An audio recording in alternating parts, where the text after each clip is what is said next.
يهد الله فهو المهتد ومن يضلل فلن تجد له وليا مرشدا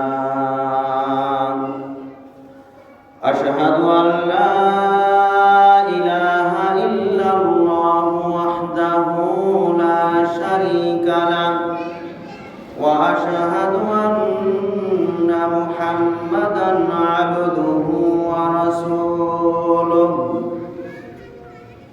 أما بعد فإن خير الحديث كتاب الله وخير الهدي هدي محمد صلى الله عليه وسلم وشر الأمور محدثاتها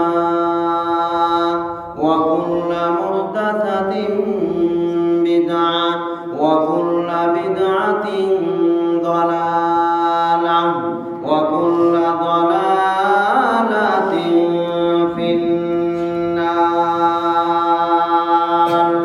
أعوذ بالله من الشيطان الرجيم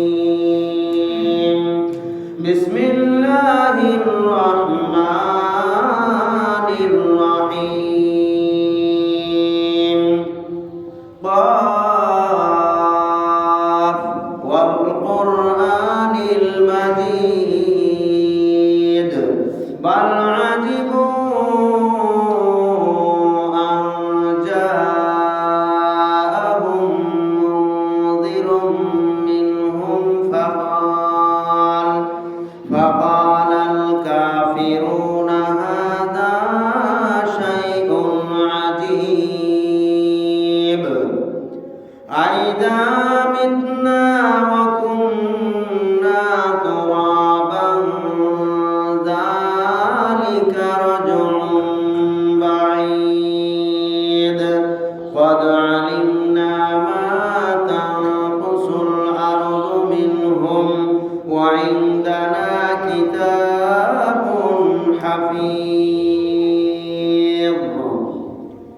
بعد أعوذ بالله من الشيطان الرجيم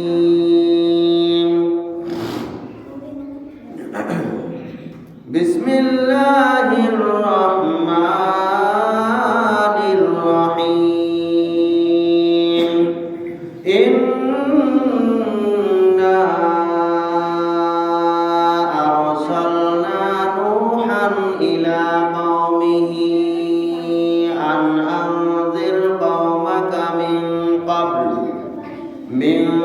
قبل أن يأتيهم عذاب أليم قال يا قوم إني لكم نذير مبين أن اعبدوا الله واتقوه وأطيعون يغفر لكم من ذنوبكم ويؤخركم إلى أجل مسمى إن أجل الله إذا جاء لا يؤخر لو كنتم تعلمون আল্লাহ সুবহানাহু ওয়া তাআলার অশেষ শুকরিয়া যে মহান রব্বুল আলামিন আমাদেরকে জুমার সালাত আদায় করার জন্য নির্দিষ্ট সময়ের মধ্যে মসজিদে যথাসময়ে উপস্থিত হওয়ার তৌফিক দান করেছেন। যে আল্লাহ সুবহানাহু ওয়া তাআলা আমাদেরকে শারীরিক সুস্থতা দান করেছেন, এই পৃথিবীতে আমাদেরকে সকল সৃষ্টির মধ্যে সেরা করে প্রেরণ করেছেন, সেই মহান রব্বুল আলামিনের শুকরিয়া আদায় করছি আলহামদুলিল্লাহ। দরুদ সালাম বর্ষিত হোক বিশ্ব নবী সাইয়্যিদুল মুরসালিন খাতামান নবিয়্যিন রাহমাতুল লিল আলামিন নবী মুহাম্মদুর রাসূলুল্লাহ সাল্লাল্লাহু আলাইহি ওয়াসাল্লামের উপর। সম্মানিত উপস্থিতি, আজকের আমরা সূরা নূহ থেকে আলোচনা করব ইনশাআল্লাহ। সূরা নূহ এটা হচ্ছে নূহ আলাইহিস সালাতু ওয়াস সালামের জীবনী থেকে আমাদের জন্য এই বাণী আল্লাহ তাআলা প্রদান করেছেন, কি শিক্ষা রয়েছে এগুলি ইনশাআল্লাহ যথাসম্ভব এই নির্ধারিত সময়ের মধ্যে কিছু আলোচনা রাখার জন্য চেষ্টা করব ইনশাআল্লাহ। ওয়া তৌফিকি ইল্লা বিল্লাহ আলাইহি তাওয়াক্কালতু ওয়া ইলাইহি উনীব। রব্বিশ রাহ লি সাদরি ওয়া ইয়াসসির লি আমরি ওয়াহলুল উকদাতাম মিন লিসানি ইয়াফকাহু কাওলি। নূহ আলাইহিস সালাতু ওয়াস সালাম দীর্ঘদিন মানুষদেরকে ইসলামের পথে আহ্বান জানিয়েছেন, কিন্তু খুব কম সংখ্যক লোক তার আহ্বানে সাড়া দিয়েছে। অবশেষে নূহ আলাইহিস সালাতু ওয়াস সালাম সর্বশেষ জাতির বিরুদ্ধে আল্লাহর দরবারে বদদোয়া করতে বাধ্য হয়েছেন এবং আল্লাহ সুবহানাহু ওয়া তাআলা সর্বশেষ নূহ আলাইহিস সালামের জাতিকে প্লাবন দিয়ে ধ্বংস করে দিয়েছিলেন। আসুন আমরা প্রথমে আলোচনা করি নূহ আলাইহিস সালাতু ওয়াস সালাম তার জাতিকে কিভাবে দাওয়াত দিয়েছিলেন। আল্লাহ তাআলা বলেন, ইন্না আরসালনা নূহান ইলা কওমিহি, নিশ্চয়ই আমি নূহ আলাইহিস সালামের নিকটে প্রেরণ করেছিলাম, নূহ আলাইহিস সালামকে প্রেরণ করেছিলাম তার জাতিকে দাওয়াত দেওয়ার জন্য, তার জাতিকে সতর্ক করার জন্য। আন আনজির কওমাক, আমি নূহ আলাইহিস সালামকে বললাম যে তুমি তোমার জাতিকে সতর্ক করো। মিন ক্বাবলি আন ইয়াতিয়াহুম আযাবুন আলীম, আল্লাহর পক্ষ থেকে আযাব আসার আগে, আল্লাহর পক্ষ থেকে গজব আসার আগে যেন তোমার জাতি সতর্ক হয়ে যায়, এ মর্মে তুমি তোমার জাতিকে সতর্ক করতে থাকো। ক্বালা, তখন নূহ আলাইহিস সালাম বললেন, ইয়া কওমি, হে আমার সম্প্রদায়, হে আমার জাতি। নূহ আলাইহিস সালাতু ওয়াস সালাম এবার তার জাতিকে সতর্ক করা শুরু করলেন। ইয়া কওমি, হে আমার জাতি, ইন্নী লাকুম নাযীরুম মুবিন, নিশ্চয়ই আমি তোমাদের নিকটে একজন সুস্পষ্ট সতর্ককারী রূপে আল্লাহর পক্ষ থেকে প্রাপ্ত হয়েছি, প্রেরিত হয়েছি, দায়িত্ব প্রাপ্ত হয়েছি, অতএব আমি তোমাদেরকে সতর্ক করছি। আনি'বুদুল্লাহ, সুতরাং তোমরা এক আল্লাহর ইবাদত করো, আল্লাহর দাসত্ব গোলামি করো। ওয়াত্তাকু, কেবলমাত্র তাকেই ভয় করো। ওয়াতিউন, এবং আমার অনুসরণ করো। আমি যে একজন আল্লাহর পক্ষ থেকে প্রেরিত রাসূল, প্রেরিত নবী, আমার দেখানো তরিকা পথ অনুযায়ী তুমি আমার অনুসরণের মাধ্যমে চলো। নূহ আলাইহিস সালাতু ওয়াস সালাম এভাবে প্রথমে অত্যন্ত সুন্দর ভাষায়, অত্যন্ত নরম ভাষায় তার জাতিকে বোঝাতে লাগলেন। যেই জাতি মূর্তি পূজায় লিপ্ত হয়েছিল, যেই জাতি মূর্তি পূজা করত, এবং নাসার নামক যারা অত্যন্ত ভালো মানুষ ছিল, তাদের নামে মূর্তি বানিয়ে পূজায় লিপ্ত ছিল, এদেরকে এই মূর্তি পূজা থেকে ফেরানোর জন্য তাদেরকে দাওয়াত দিতে লাগলেন। যুগে যুগে আল্লাহ সুবহানাহু ওয়া তাআলা সকল নবী রাসূলদেরকে যে দাওয়াত, যে দায়িত্ব দিয়েছেন মানুষদেরকে আল্লাহর দিকে আহ্বান করা, তাদের সিস্টেম আল্লাহ তাআলা জানিয়ে দিয়েছেন। প্রথমে যখন তুমি যাবে তখন তার কাছে অত্যন্ত বিনয়ের সাথে কথা বলবে, তার নিকটে যাবে অত্যন্ত নরম ভাবে। যেমন ফিরাউনের দরবারে আল্লাহ সুবহানাহু ওয়া তাআলা যখন মূসা আলাইহিস সালাতু ওয়াস সালামকে প্রেরণ করেছিলেন, তখন আল্লাহ তাআলা মূসা এবং তার ভাই হারুনকে বললেন, ইযহাবা ইলা ফিরআউনা ইন্নাহু তাগা, হে মূসা, তোমার ভাই হারুন সহ তোমরা দুই ভাই চলে যাও ফিরাউনের নিকটে, নিশ্চয়ই ফিরাউন সীমা লঙ্ঘন করেছে। ফাকুলা লাহু কাওলান লাইনা, এবং তোমরা উভয়ে তার সাথে অত্যন্ত নরম ভাষায় কথা বলো। লাআল্লাহু ইয়াতাযাক্কারু আও ইয়াখশা, তাহলে আশা করা যায় তোমার কথা সে, তোমার উপদেশ তারা গ্রহণ করবে, সে গ্রহণ করবে তোমাদের উপদেশ, এবং সে অন্তত পরকালের ভয় তার অন্তরে নিয়ে আসবে। আল্লাহর প্রতি ভয় তার অন্তরে তৈরি হবে যদি তুমি তাকে সুন্দর ভাষায়, নরম ভাষায় বুঝিয়ে আল্লাহর দিকে আহ্বান করো। রাসূল সাল্লাল্লাহু আলাইহি ওয়াসাল্লামকে আল্লাহ সুবহানাহু ওয়া তাআলা বললেন যে, হে রাসূল, ফাবিমা রাহমাতিন মিনাল্লাহি লিনতা লাহুম, আপনি আপনার এই জাতির দরবারে, জাতির নিকটে যখন দাওয়াত দিয়েছেন, তাদেরকে পরকাল সম্পর্কে সতর্ক করেছেন, তখন অত্যন্ত দয়ার সাথে, নম্রতার সাথে, অত্যন্ত নরমভাবে তাদের সামনে উপস্থিত হয়ে তাদেরকে বুঝিয়েছেন। ওয়ালাউ কুনতা ফাদ্দান গালিযাল কলবি, যদি আপনি তাদের নিকটে কঠোরভাবে কথা বলতেন, কঠোর ভাষায় তাদেরকে সত্য মানতে বাধ্য করতেন, লাম ফাদ্দু মিন হাওলিক, তাহলে তারা আপনার আশপাশ থেকে সব পলায়ন করত, সরে যেত। কিন্তু আপনি আপনার ভাষাকে সুন্দর করে তাদের সামনে উপস্থাপন করেছেন, অত্যন্ত ভদ্রভাবে, নম্রভাবে কথা বলেছেন। এই জন্য আপনার দাওয়াত অনেক মানুষ গ্রহণ করে নিয়েছে। তবে হ্যাঁ, রাসূল সাল্লাল্লাহু আলাইহি ওয়াসাল্লাম যখন ঈমানদারদের মধ্যে কোনো ত্রুটি পেতেন, ভুল পেতেন, তখন তাদেরকে সতর্ক করতেন। এরপরেও যদি ভুল থেকে যেত তাহলে তাদেরকে কঠোরভাবে দমন করতেন। রাসূল সাল্লাল্লাহু আলাইহি ওয়াসাল্লাম কখনো নরম ভাষায়, কখনো গরম ভাষায় খুতবা প্রদান করতেন। রাসূল সাল্লাল্লাহু আলাইহি ওয়াসাল্লাম মানুষদেরকে উপদেশ দিতে যে কখনো নরম ভাষায়, কখনো গরম ভাষায় কথা বলতেন। এটা হচ্ছে মানুষের অবস্থার আলোকে যখন তিনি ওই সকল ব্যক্তিদের নিকটে যেতেন যারা ইসলাম সম্পর্কে, দ্বীন সম্পর্কে এখনো কিছুই জানে না, বোঝে না, তাদের সাথে সুন্দরভাবে কথা বলে বোঝাতেন। কিন্তু যারা ইসলাম বোঝে, জেনে বুঝে মানে না, রাসূল সাল্লাল্লাহু আলাইহি ওয়াসাল্লাম তাদেরকে কখনো ছাড় দিয়ে কথা বলতেন না এবং তাদেরকে ছেড়ে দিতেন না। তুমি ইসলাম বুঝেছো, ইসলাম মানবে। মুসলমানদের মধ্যে বিভিন্ন দল হবে না, মানুষের মধ্যে বিভিন্ন দল হবে না। মানুষের মধ্যে দুইটা দল থাকবে, হয় কাফের না হয় মুসলিম।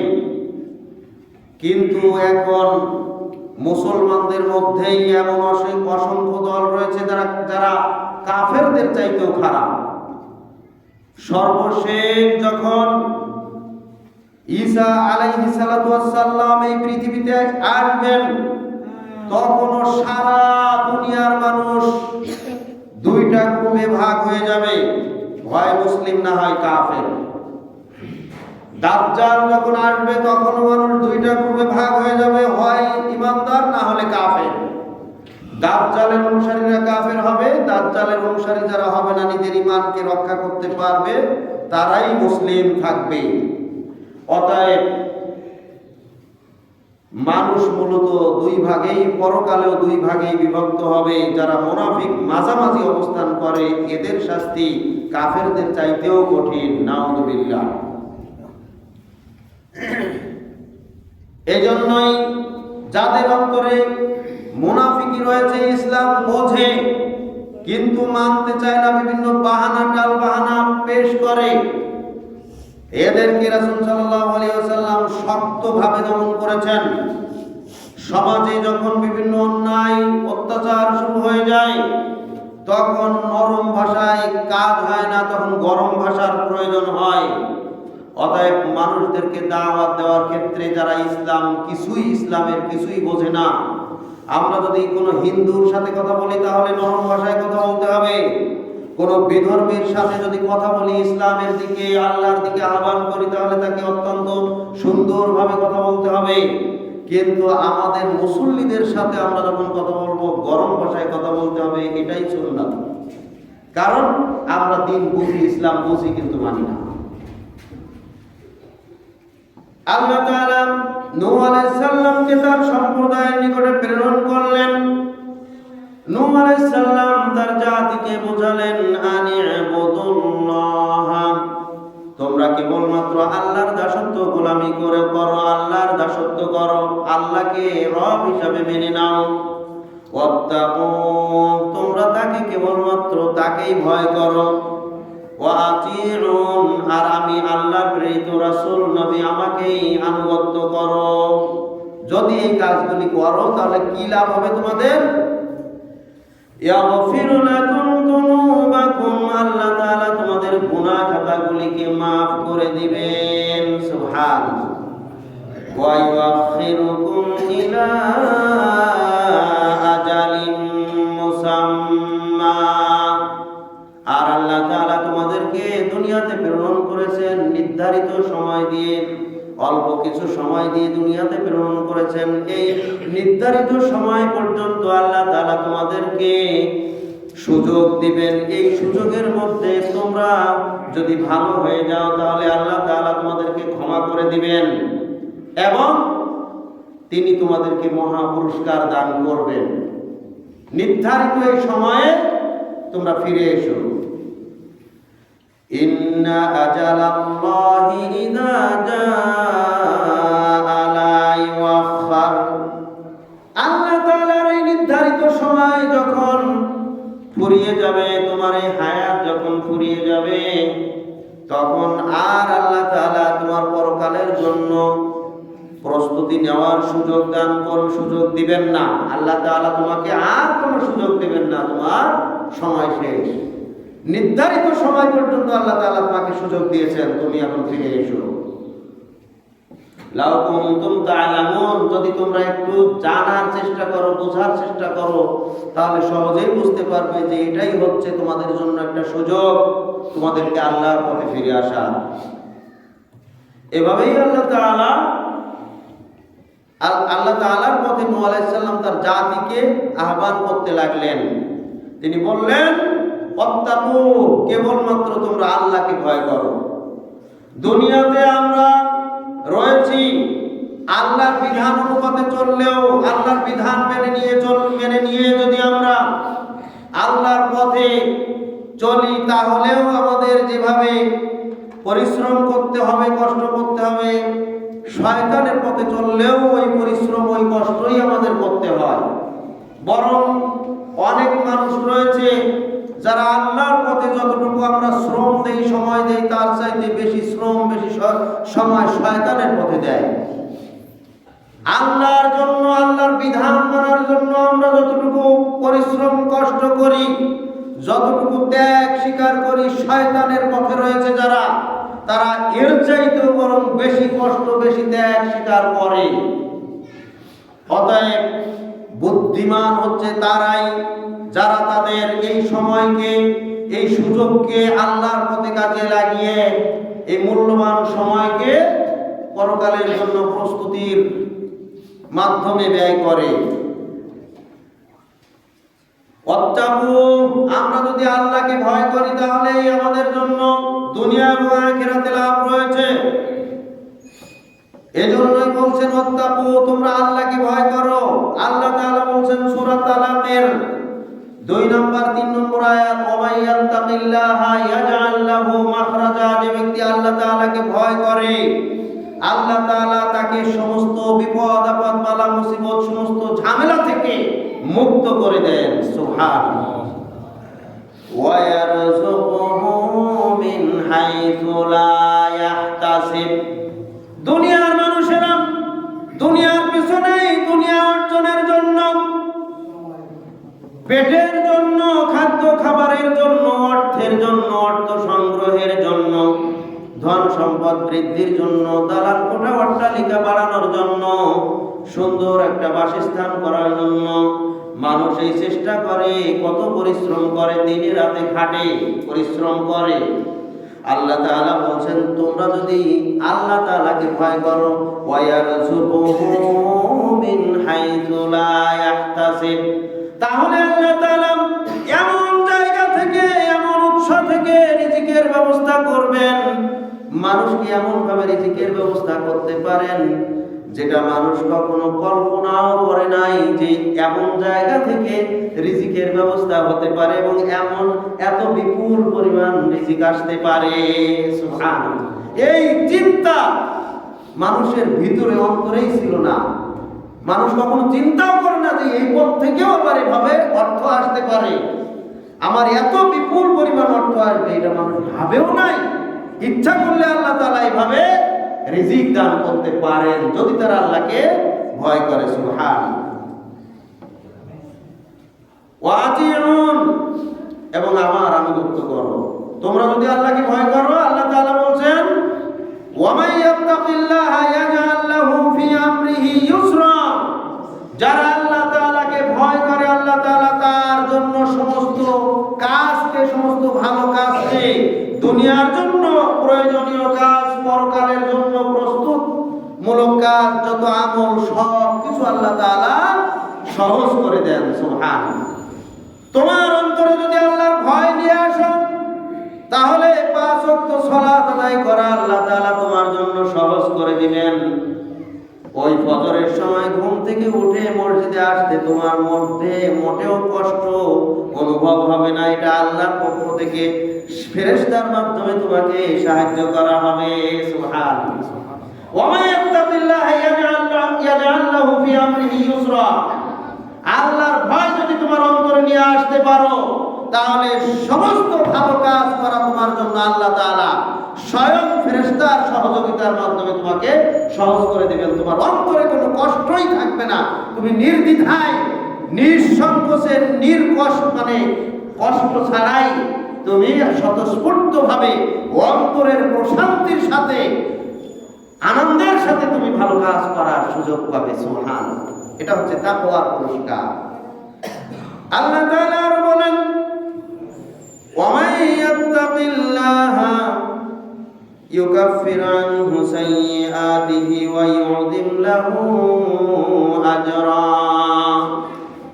যদি তোমরা আল্লাহ তাআলাকে ভয় করো, তাহলে তোমাদের গুনাহ খাতা আল্লাহ তাআলা maaf করে দিবেন। সুবহানাল্লাহ।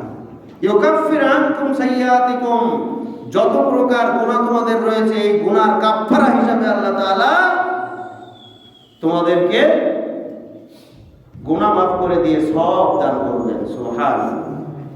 ওয়া ইউযিম লাহু আজরা, তোমাদের জন্য বিরাট প্রতিদান পুরস্কার দেওয়া হবে যদি তোমরা আল্লাহকে ভয় করো। আল্লাহ তাআলা আর বলছেন ইয়া আইয়ুহাল্লাযীনা আমানু। আগের আয়াতগুলি হচ্ছে সূরা তালাকের 2, 3, 4, 5 নম্বর আয়াত। আর সূরা আনফালের 29 নম্বর আয়াতে আল্লাহ তাআলা বলছেন ইয়া আইয়ুহাল্লাযীনা আমানু ইন তাত্তাকুল্লাহা ইয়াজআল লাকুম ফুরকানা। হে ঈমানদারগণ, যদি তোমরা আল্লাহকে ভয় করো, তাহলে ইন তাত্তাকুল্লাহ ইয়াজআল লাকুম ফুরকানা, আল্লাহ তাআলা তোমাদেরকে জ্ঞান দান করবেন, বিবেক দান করবেন, বুদ্ধি দান করবেন, যার মাধ্যমে তুমি দুনিয়াতে চলার জন্য হক কোনটা, বাতিল কোনটা, সত্য কোনটা, মিথ্যা কোনটা, এমনকি শরীয়তের মধ্যে এমন অনেক বিধান রয়েছে আমরা আজকের বুঝতে পারি না কোনটা মানবো আর কোনটা মানবো না, কোনটা মানা উচিত আর কোনটা ছাড়া উচিত, কোনটা সুন্নাহ কোনটা বিদআত, এটা আমরা বুঝতে পারি না। এজন্যই অনেক মানুষ আমরা বলে থাকি কি যে এক এক হুজুর এক এক ধরনের কথা বলে, এক এক আলেম এক এক ধরনের ফতোয়া দেয়, আমরা সাধারণ মানুষ কোন পথে যাব?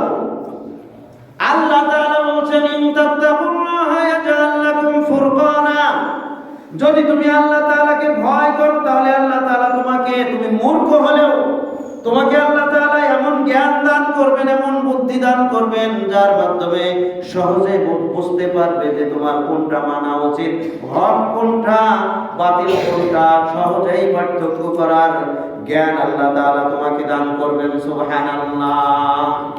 ভয়, আল্লাহর ভয়, পরকালের ভয়, জাহান্নামের ভয়।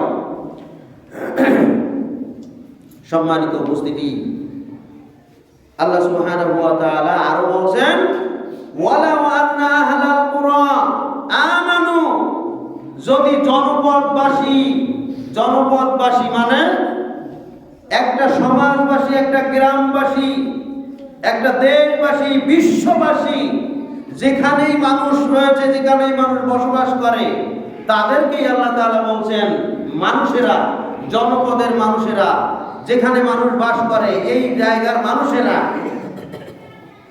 আমানু, যদি তারা ঈমান আনতো, ওয়াত্তাকাও, এবং আল্লাহ তাআলাকে ভয় করত, লাফাতাহনা আলাইহিম বারাকাতিম মিনাস সামাই ওয়াল আরদ, তাহলে আসমান থেকে আমি বারাকা নাজিল হওয়ার, বরকত নাজিলের যতগুলি রাস্তা রয়েছে, যতগুলি দরজা রয়েছে, যতগুলি ব্যবস্থা রয়েছে, সমস্ত ব্যবস্থাপনা তাদের জন্য উন্মুক্ত করে দিতাম।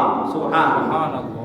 তাদের জন্য খুলে দিতাম। তাদের এই এত দৌড়াদৌড়ি, ছুটাছুটি, পরিশ্রম, দুনিয়ার জন্য এত চেষ্টা, এত কিছুর প্রয়োজন ছিল না।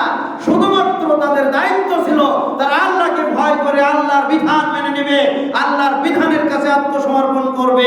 দুনিয়াতে ভালো রাখার দায়িত্ব আমি আল্লাহ তাআলাই নিয়ে নিলাম। সুবহানাল্লাহ। আসমান থেকে সমস্ত বরকত নাজিলের দরজাগুলো আমি আল্লাহ তাআলা তাদের জন্য খুলে দিতাম।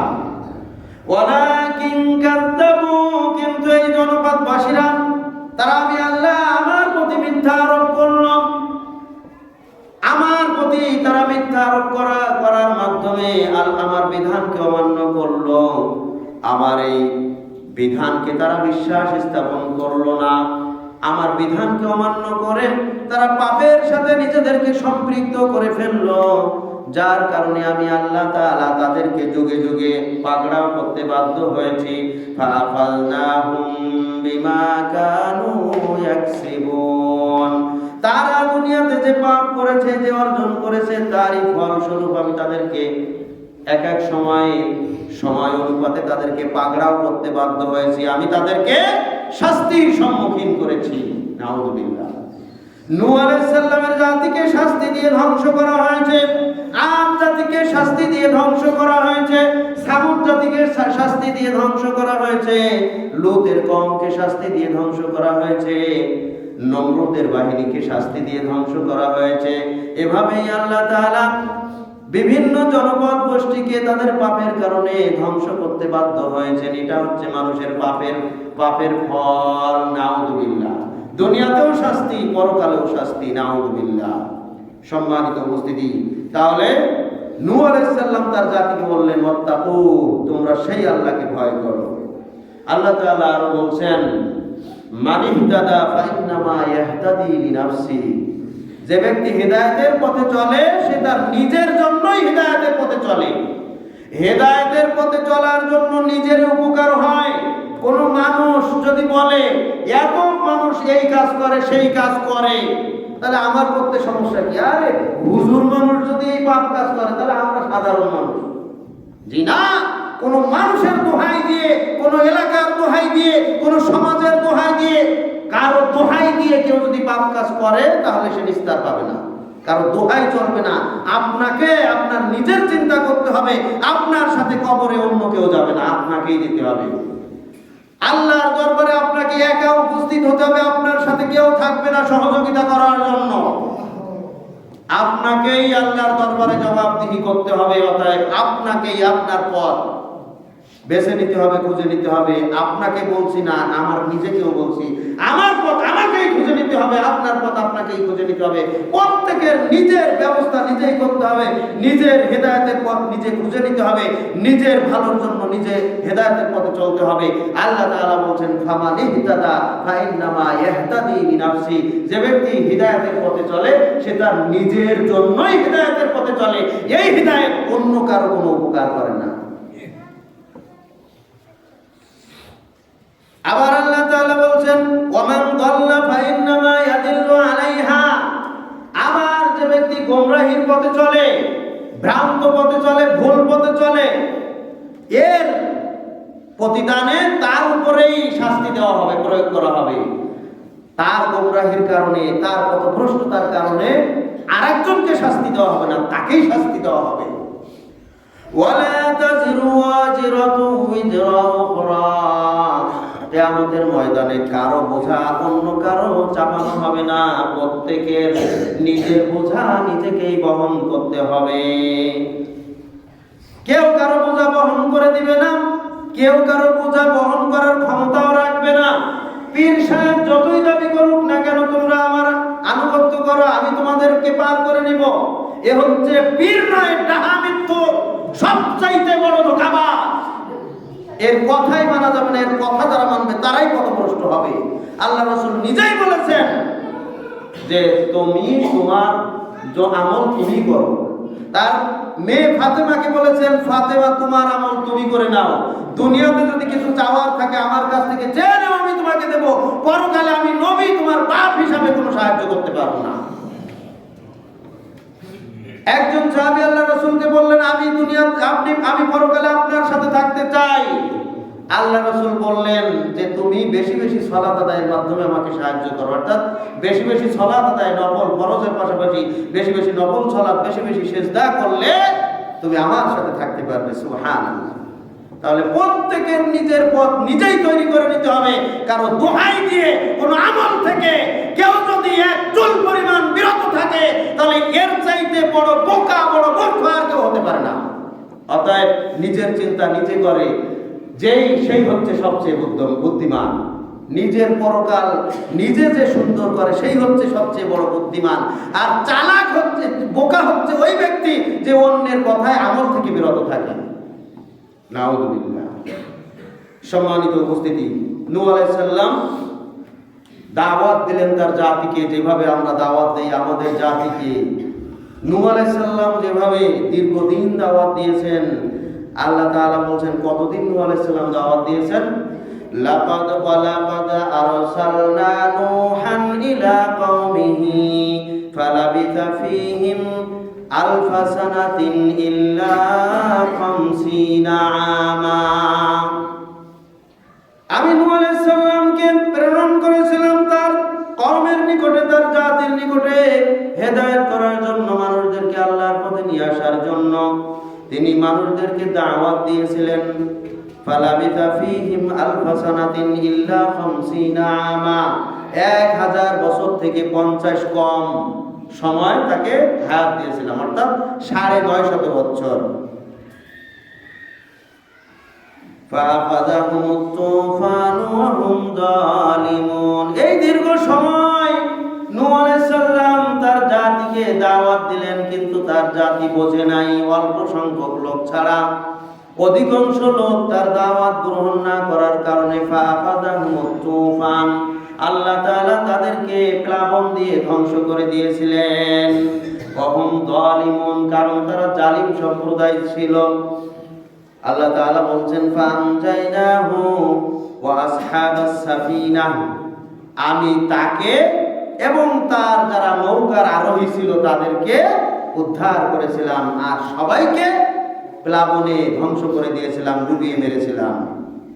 ওয়াজআলনাহা আয়াতাল লিল আলামিন, আর এটা হচ্ছে জগৎবাসীর জন্য একটা নিদর্শন, একটা দলিল হিসাবে আমি রেখে দিলাম মহাগ্রন্থ আল কোরআনে। এর থেকে যেন কিয়ামত পর্যন্ত সমস্ত জাতি শিক্ষা গ্রহণ করতে পারে যে আল্লাহর পথে আসলে তোমাদের এই লাভ, আর আল্লাহর পথে না আসলে এভাবেই তোমাদেরকে দুনিয়া এবং আখিরাতে লাঞ্ছনা, কঠিন শাস্তির সম্মুখীন হতে হবে। নূহ আলাইহিস সালাম বললেন, ক্বালা রাব্বি ইন্নী দাউতু কওমি লাইলান ওয়া নাহারা, হে আমার রব, হে আমার আল্লাহ, ইন্নী দাউতু কওমি লাইলান ওয়া নাহারা, আমি আমার জাতিকে দাওয়াত দিলাম, আহ্বান করলাম তোমার পথে। লাইলান, রাত্রিতে দাওয়াত দিলাম, ওয়া নাহারা, দিনে দাওয়াত দিলাম, রাতেও দাওয়াত দিলাম, দিনেও দাওয়াত দিলাম। ফালাম ইয়াজিদহুম দুআই ইল্লা ফিরারা, কিন্তু আমার এই দাওয়াত তাদেরকে শুধু পলায়নই বৃদ্ধি করেছে। আমি যত দাওয়াত দিয়েছি তত আমার থেকে তারা পলায়ন করেছে, আমার দাওয়াতে তারা সাড়া দেয়নি। ওয়া ইন্নী কুল্লামা দাআউতুহুম, যখনই আমি তাদেরকে দাওয়াত দিয়েছি, লিতাগফিরা লাহুম, তাদেরকে যেন আল্লাহ তাআলা ক্ষমা করেন, এই উদ্দেশ্যে দাওয়াত দিয়েছি। আমি সব সময় চিন্তা করেছি আমার এই পুরা জাতি হচ্ছে আমার বন্ধু, আমার অন্তরঙ্গ মানুষ। অতএব আমি চাই আমার এই জাতিকে আল্লাহ তাআলা ক্ষমা করুন।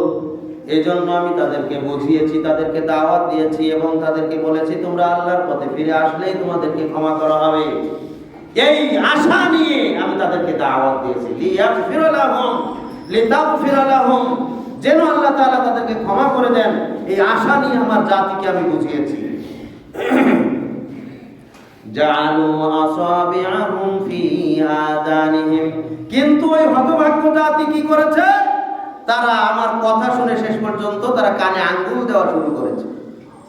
তাদের কানে আঙ্গুল ঢোকায় যেন আমার কথা তারা না শুনতে পায়। ওয়াস্তাবশাউ থিয়াবাহুম, এরপরে কাপড় দিয়ে তাদের মুখকে ঢেকে ফেলেছে। আমার থেকে তারা আলাদা হওয়ার জন্য কাপড় দিয়ে মুখ ঢেকে ফেলেছে, আমার কথা তারা আর শুনতে চায় না। ওয়াসাররু, এবং তারা আরো বেশি বেশি জিদ করেছে। যত তাদেরকে দাওয়াত দিয়েছি তারা আরো বেশি জিদ করেছে। ওয়াস্তাকবারু ইস্তিকবার, এবং তারা কঠিন ভাবে অহংকার প্রকাশ করেছে, জিদ করেছে, অহংকার প্রকাশ করেছে। আমার বিরুদ্ধে তারা ষড়যন্ত্র চক্রান্তে লিপ্ত হয়েছে। এরপরে নূহ আলাইহিস সালাম আরো বললেন, রব্বুল আলামিন, এরপরেও আমি ক্ষান্ত দেই নাই, এরপরেও আমি আমার কাজ চালিয়ে গিয়েছি। একজন ব্যক্তি, একজন নবী কত ধৈর্যের পরিচয় দিয়েছেন, দীর্ঘদিন মানুষদেরকে দাওয়াত দিয়েছেন। মানুষ তার থেকে এভাবে পলায়ন করেছে, বিভিন্ন কৌশল অবলম্বন করে তার কথা শোনে নাই, তারপরে তার উপরে অত্যাচার করেছে। তারপরে নূহ আলাইহিস সালাম ধৈর্য হারান নাই, ধৈর্যের সাথে দাওয়াতি কাজ করেছেন। সুম্মা ইন্নী দাআউতুহুম জিহারা, যখন দেখলাম মানুষেরা কানে আঙ্গুল দেওয়া শুরু করলো, মুখ কাপড় দিয়ে ঢেকে নেওয়া শুরু করলো, এরপরে তারা আরো বেশি জিদ করা শুরু করলো, অহংকার প্রদর্শন করলো। যখন চিন্তা করলাম আমি এই যে আস্তে আস্তে দাওয়াত দিচ্ছি, তারপরেও তো তাদের কানে যায় না, ঢোকে না, তারা শুনতে চায় না। এজন্য তিনি বললেন, ইন্নী দাআউতুহুম জিহারা, এবার চিৎকার করে জোরে জোরে দাওয়াত দিতে লাগলাম, কারণ তাদের কানে আমার কথা তো শোনাতে হবে। দাআউতুহুম জিহারা, চিৎকার করে জোরে জোরে দাওয়াত দেওয়া শুরু করলাম। সুম্মা ইন্নী আ'লানতু লাহুম, আমি তাদেরকে ঘোষণা করে করে দাওয়াত দিতে লাগলাম। ওয়া আসরারতু লাহুম ইসরারা, আবার যাদের সাথে একটু গোপনে দাওয়াত করলে দাওয়াত দেওয়া যায়, রাতের অন্ধকারে গোপনে যাদের কাছে একটু গোপনে গেলে কাজ হয়, এরকম ভাবেও দাওয়াতি কাজ করলাম। জানিয়ে জানিয়ে প্রকাশ করে করে এলান করে করে দাওয়াত দিলাম, আবার গোপনে গোপনেও দাওয়াত দিলাম। মানে দাওয়াতের কোনো পন্থাই আমি আর বাদ রাখিনি, সকল ভাবে চেষ্টা করলাম। ফাকুলতু আস্তাগফিরু রাব্বাকুম ইন্নাহু কানা গফফারা, এবং ওই জাতিকে বোঝালাম তোমরা ইস্তিগফার করো, আল্লাহর নিকটে ক্ষমা প্রার্থনা করো, তাহলে আল্লাহ তাআলা তোমাদেরকে ক্ষমা করে দিবেন। এরপরে মানুষ প্রচন্ড কষ্টে রয়েছে, পানির অভাবে রয়েছে, সংকটে রয়েছে, অর্থের অভাবে রয়েছে।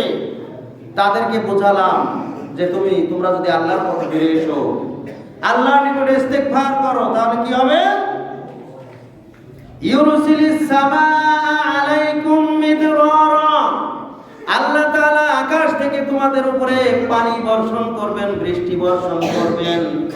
আল্লাহ তাআলা দুনিয়াতে তোমাদের জন্য শান্তির ব্যবস্থা করবেন। এই যে পানির অভাবে তোমরা ধুকে ধুকে মরতেছো, কত এত কষ্ট করছো, এখন যদি তোমরা আল্লাহর বিধান মেনে নাও, আল্লাহর কাছে ইস্তিগফার পাঠ করো, ক্ষমা প্রার্থনা করো, তাহলে আল্লাহ তাআলা তোমাদের জন্য পানির ব্যবস্থা করে দিবেন, আসমান থেকে পানি বর্ষণ করবেন। সুবহানাল্লাহ। ওয়া ইউমদিদুকুম বিআমওয়ালিন ওয়া বানিনা, তোমরা যে দুনিয়ার পিছনে ছোটাছুটি করতেছো, আল্লাহকে ভুলে গেছো, তোমরা যদি আল্লাহর নিকটে ফিরে এসো, তাহলে আল্লাহ তাআলা তোমাদের এই সম্পদগুলি বাড়িয়ে দিবেন। সুবহানাল্লাহ। তোমাদের এই সন্তানগুলি বাড়িয়ে দিবেন, সন্তানে বরকত দান করবেন, সম্পদে বরকত দান করবেন। ওয়ায়াজআল লাকুম জান্নাত, তোমাদেরকে দুনিয়াতে সুন্দর সুন্দর ফল ফলাদির বাগানের ব্যবস্থা করে দিবেন, ফসলের বাগানের ব্যবস্থা করে দিবেন। ওয়ায়াজআল লাকুম আনহারা, তোমাদের জন্য নদ নদীর ব্যবস্থাও করে দিবেন। সুবহানাল্লাহ। মা লাকুম লা তারজুনা লিল্লাহি ওয়াকারা, এত কিছু তোমাদেরকে, এত সুযোগ তোমাদেরকে দেওয়া হবে, এত কিছু বুঝালাম, তারপরেও তোমরা সেই আল্লাহর শ্রেষ্ঠত্ব কেন বর্ণনা করো না? কেন তোমরা আল্লাহর পথে ফিরে এসো না? ওয়াকাদ খালাকাকুম আতওয়ারা, সেই আল্লাহর শক্তি ক্ষমতা সম্পর্কে একটু জেনে নাও। আল্লাহ তাআলা তোমাদেরকে পর্যায়ক্রমে সৃষ্টি করেছেন। আলাম তারাও কাইফা খালাকাল্লাহু সাবআ সামাওয়াতিন তিবাকা, তোমরা কি দেখো না আল্লাহ তাআলা এই আসমানকে কিভাবে স্তরে স্তরে সৃষ্টি করেছেন।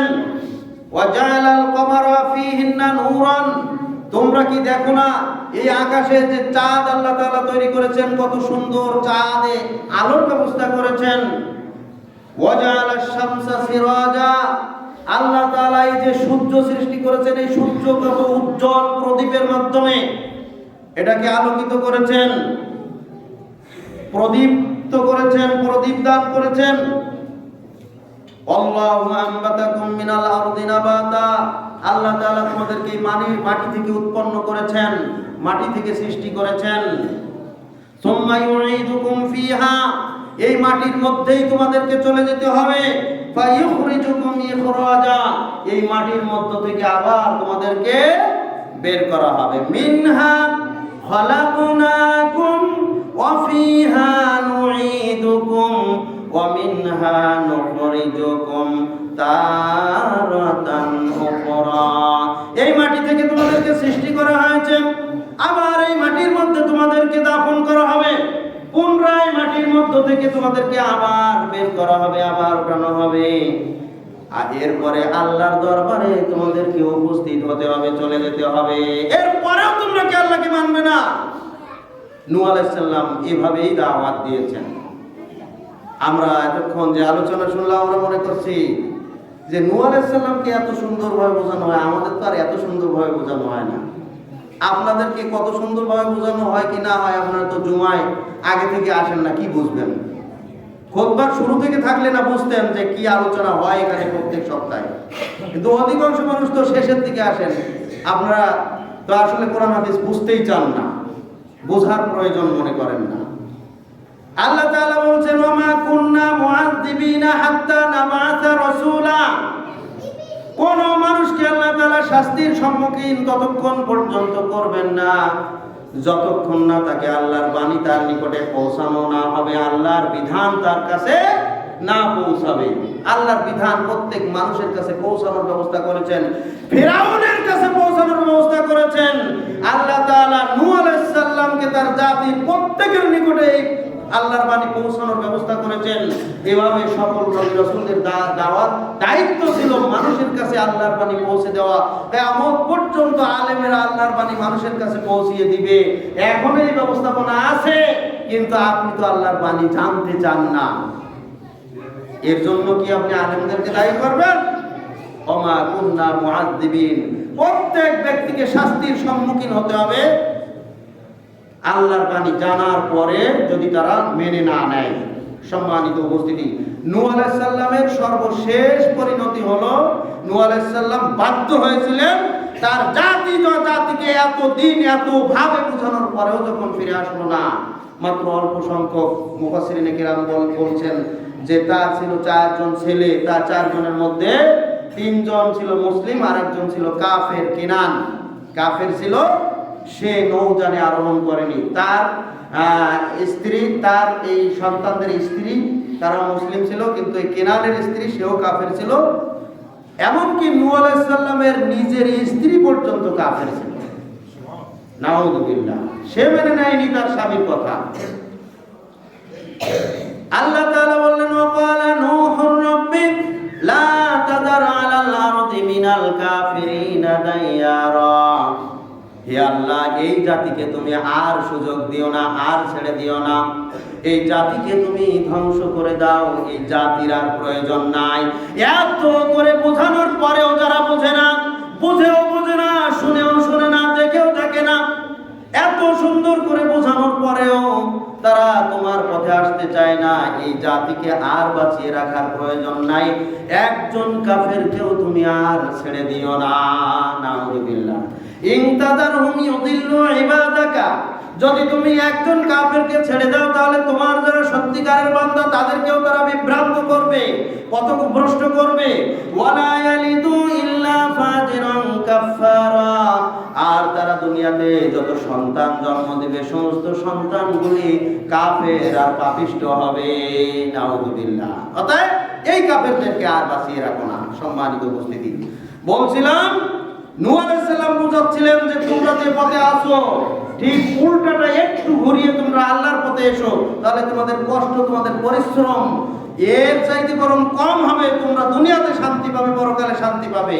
কিন্তু তার জাতি বোঝে নাই। আজকের আমরা মুসলিম জাতি এরকমই অবস্থা। আমাদের যত বোঝাই না কেন, প্রত্যেক ব্যক্তি আমরা মনে করে নিয়েছি আমি যেভাবে চলছি এভাবে চলবো, এর চাইতে ভালো হওয়ার প্রয়োজন নাই আমার। নাউযুবিল্লাহ। এটা হচ্ছে ওই জাতির অনুকরণ যে জাতিকে আল্লাহ তাআলা প্লাবন দিয়ে ধ্বংস করেছিলেন, ওই সকল জাতির অনুকরণ যাদেরকে আল্লাহ তাআলা যুগে যুগে ধ্বংস করেছেন, আমরা তাদের অনুসারী হয়ে যাচ্ছি। নাউযুবিল্লাহ। আমাদেরকে ঈমানের পথে ফিরে আসতে হবে।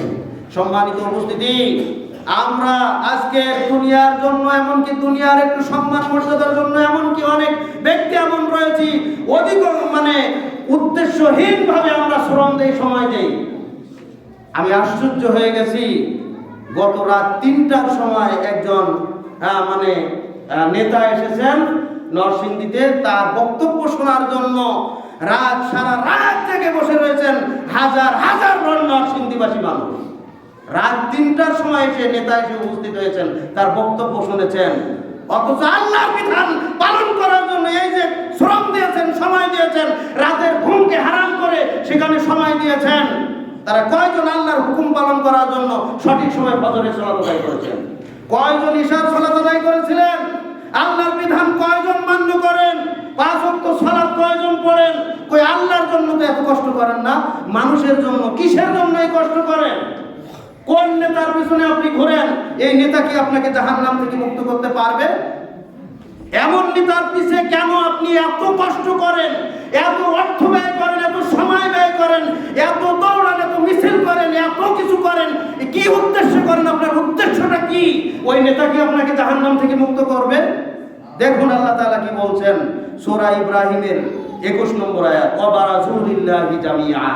কিয়ামতের ময়দানে যখন সমস্ত মানুষকে একত্রিত করা হবে, ইন্না কুন্না লাকুম তাবান ফাহাল আনতুম মুগনুনা আন্না মিন আযাবিল্লাহি মিন শাই, তখন সমস্ত ফাকালা দুআফাউ লিল্লাযিনা ইসতাকবারু, যারা সাধারণ মানুষ ছিল, গরিব, যারা দুর্বল শ্রেণীর মানুষ, তারা তাদের নেতাদেরকে বলবে, ইন্না কুন্না লাকুম তাবান ফাহাল আনতুম মুগনুনা আন্না মিন আযাবিল্লাহি মিন শাই।